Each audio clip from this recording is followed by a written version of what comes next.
moments. Yeah. Like they were whispering until the end, and like, oh, he's really going now. and then the most ridiculous thing is Edge wins, and then the ring announcer at the top of his lungs says, "And your winner." And it was just like, what is going on? You're doing that to an empty arena now, but those two are whispering. It really took me out of what I was seeing, and I do feel for both of them, because if this was at a WrestleMania with a crowd, this would have been epic. Yeah. I'm pretty sure of that. What did you take away from that? Was you in the bandwagon of too long, or did you enjoy it to a degree? Or I'll be honest with you, when I was watching it, I didn't think it was going on for too long at all. I was right. Into the action. I think more than anything, I was into the story between these two, because the build was so good that you could kind of understand that this was a bitter rivalry, a blood feud, you know, and the returning Edge. And, you know, I was really into the action. I thought it was good. Maybe in the back of my mind, I was thinking, yeah, this is going on a bit. And some of the length of time between some of the spots was quite noticeable, to be honest with you. Yeah. But I kind of put that down to the fact that you've got two veterans in the ring. You've got Edge, who's returning, and it's going to be more of a psychological warfare instead of move after move after move. And I think that's how I put it down, was kind of quite a psychological, very thought out brawl. And yeah, had you have had a couple of younger wrestlers in there, it probably would have been half the time. But I thought, because of the setting, and because of the story, and because of the individuals, because of the emotion going into the match and the emotion of the match, I can understand why they drew it out to 30 plus minutes. I can. But I can also understand that if you potentially wasn't into the story and wasn't into the emotion, that you probably got a bit bored and you probably wanted it to end after 15 or 20. But I bought into everything that happened. I wasn't on the edge of my seat, and I wasn't shouting and screaming at the telly, you know, as if it was the best thing I'd ever seen. But I understood why they did what they did at the pace they did. Sure. Now, I thought that they were quite fairly inventive, you know, certainly in the weight room, and certainly when they started battling on top of the pickup truck, and they did the draping DDT on the pickup truck, and then they fought on top of the trailer and ended the match on the trailer. So there were some novel spots there. And to be honest with you, I was genuinely nervous watching that match, because I was fearful for Edge, because we know that he just come back after 9 years, having had, you know, another neck surgery.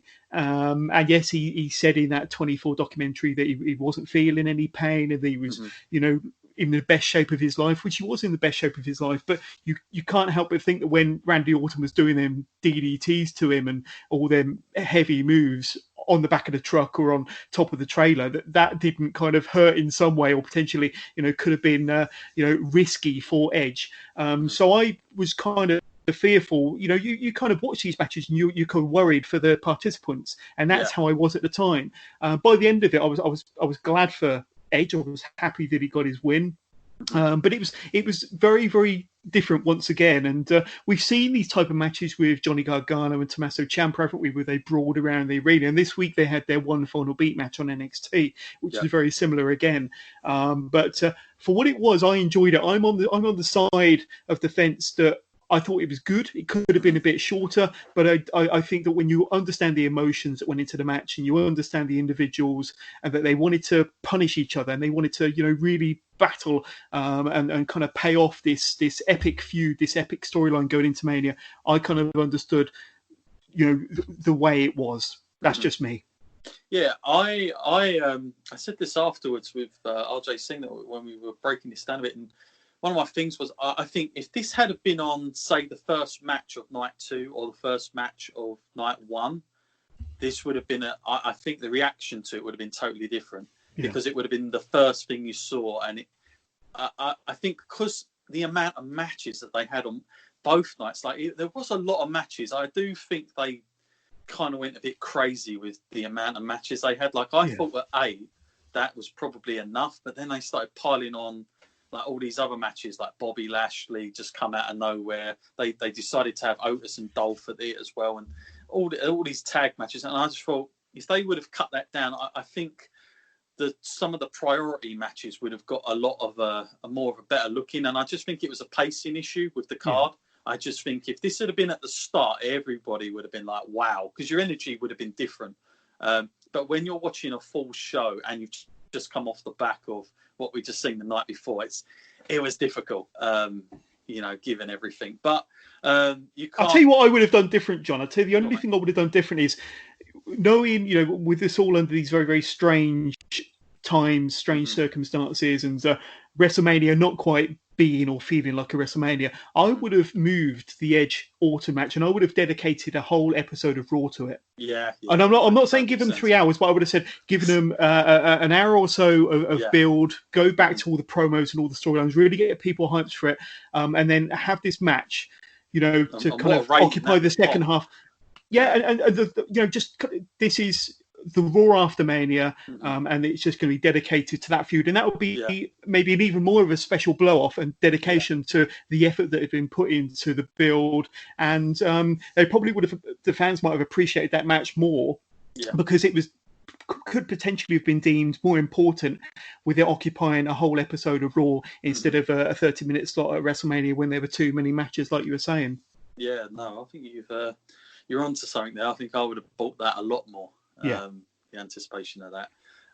But yeah, I mean, I'm sure the whole thing will look back on and think, this is a very odd WrestleMania. We're still talking about it though, John. We're still talking about it. Yeah. So, I mean, it's definitely one of them that it was quite divisive, some good points, some bad points, but we're still talking about it. And you can't say that about a lot of WrestleManias. No, that's true. And just to sum up, obviously, we had the first ever United Kingdom champion crown. Seems like a long time coming, doesn't it? In Drew McIntyre. Obviously, I felt for the guy because, you watched all his build and where he's come from. It would have been amazing to have that experience happen in front of the 80,000 plus fans, obviously. Yeah. And it did take me out of it. I mean, I didn't have a problem so much with the match layout. I think that these two made more sense doing it this way than what the night before did between Braun and Goldberg. Yeah. But why on earth they decided to have, nobody thought, they're both title matches and they both really look the same. I do not know how that got sort of overlooked. I've got my theories about that though, John. Yeah, go on. I'd like to hear them. So my theory is, right, so I think the reason why they did the two matches very similar. Now, firstly, I understand that Brock Lesnar went into WrestleMania and he was in a bad mood. He was in a pissed off mood because they had a certain filming schedule of the matches, and Brock's match with Drew was towards the end of the filming schedule, possibly even last. So Brock stormed into a meeting with Vince McMahon and all the other executives, and his match, I understand, got moved from the kind of the top of the card down to kind of one of the first matches to be recorded. I understand because Brock was in a bit of a mood, they changed the way the match would have gone, and I firmly believe had it been in front of 80,000 people, it would have gone longer anyway. But I think it was cut short, possibly because of Brock not being too happy with the situation. So what was it? It was a few German suplexes, some F5s, and then a couple of claymores. It was 7 moves, and then it was done practically. It went 4.5 minutes. So I've got my theory that that's why that match went the way it did, and the reason why the Goldberg-Braun match went the way it did was because it is thrown together at the very, very last minute, and Goldberg doesn't do well in long matches, so obviously it's like, well, what's the best type of match that we can present to the to the viewing audience involving a Goldberg. And if you think back to Goldberg's match against Brock Lesnar from WrestleMania, what was that, 33, 2017, and that was a short match. That went 5 minutes. So that's kind of the style of match that Goldberg is best remembered for, these short, sweet, impactful, powerful matches. So I think that was a match that was short because it was thrown together kind of at the last minute, and they kind of thought, well, we got to go route one with this one. So I think they were very similar because of extenuating circumstances, with Brock being pissed off and with Braun being inserted at the last minute. Yeah, just felt, I think, because of the whole sum up of WrestleMania, that being the last image, that just, I don't know, it just didn't work for me. As much as I wanted it to, I wasn't feeling it as much as I should have done. And I think I was anticipating that because of the story they had told, it was going to be. I thought Drew would go over, but I thought it would be more drawn out and more of that battle between the two guys. But obviously, through circumstances and goodness knows what else, we knew maybe that's the big deal as to why that didn't happen. Just a bit of a shame. I think that, again, it's like, I think sometimes with WrestleManias, it goes to show you that, like the first night, for instance, I think if you weighed up both nights, I think night 2 had more, I'd say, consistency in it. Yeah. But the first night, the reason it was so loved is that final match. And it goes to show you that back in the day, of course, when WrestleMania basically just used to play off of one big main event, maybe if you're lucky, you get a semi-main event.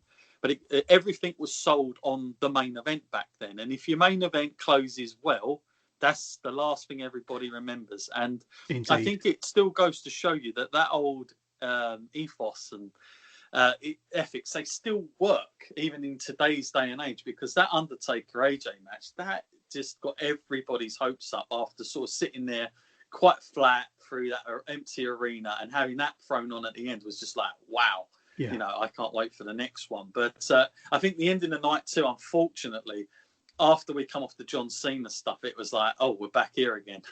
You know what I mean? Yeah. Very, very hard to sell that. I don't know. I mean, is it one of those circumstances where maybe could they have drawn it out longer and had Drew chase? The problem is, I say to people, we don't know when this is going to finish. Brock's contract was up in the air. They don't want to leave the title with him at the moment, because God knows how much money it will cost them to get out. They'll probably end up doing it in his compound in Canada, the way things are going. I keep saying this, if anyone's used to living in isolation, it's Brock Lesnar. That's Definitely. The guy everyone should be asking about advice, because he loves it. He doesn't care about asking anybody. To my recollection, I remember watching a documentary. He doesn't have a phone. He doesn't have internet. He's fine. So I'm sure he couldn't wait to get back there.